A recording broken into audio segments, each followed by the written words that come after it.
Our next speaker is the State Director of Rhode Island Working Families. In that role, she leads the legislative campaign on earned sick days, as well as other economic justice issues with a big impact on women.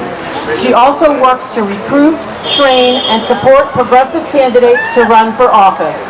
She has worked in progressive politics for more than a decade, with a special focus on getting women and people of color to run for office. Please welcome Georgia Hollister Isman. Hello, everyone.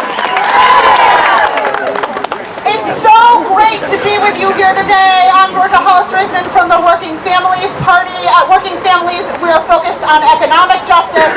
We're focused on racial justice.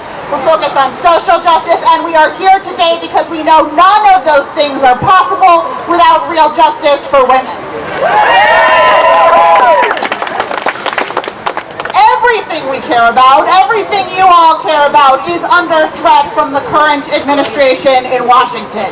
Immigrants' rights, women's rights, workers' rights, all of that is being threatened right now. And because of that, we have been working alongside many of you to lead this feisty, awesome, rowdy Rhode Island resistance. And we've had some real victories. With Resist Hate, that first giant community meeting we had with a couple thousand people, spawned similar meetings across the country. When lots of us and lots of you showed up to demand better from our U.S. senators on their votes for cabinet nominees, that made national news. People are paying attention to what is happening here in the Rhode Island resistance. It is clear from all of those successes and from all of you here today that the resistance in Rhode Island is alive and well, and it's not going anywhere anytime soon. I'm here to ask you for something more, though. I want you to turn around for a minute and look at the State House behind you. And I want to just tell you that the folks up there are the decision makers, the powers that be. They're still saying, thank goodness all those feisty women are mostly out there in the streets. Thank goodness they're not up here demanding too much of us yet. My goodness, it's so good that they're focused on Donald Trump. We don't have to do anything new or different. And I want to ask you to help us change that. It is so important that this new energy, this amazing resistance energy, starts flooding into that building on behalf of proactive legislation, things we can actually do right now in Rhode Island to make the lives of women and their families better. I'm going to talk about one of them. I'm going to talk about earned sick days. This is a campaign we and a bunch of other people have been working on it. You heard a little bit about it from Kelly. There's a hearing on Thursday evening up there. We need to flood that State House with people saying, this is a basic thing. This is a basic thing everyone should have access to. They should be able to stay home when they're sick, and they should still be able to buy their groceries at the end of the month. They should be able to take care of their kids and not fear for losing for their job. That's the thing everybody needs. It's a thing especially women need. And we need to be up there and demand it. Because right now they're like, this resistance that's out there, that's all about Donald Trump. It doesn't mean anything for what we need to do.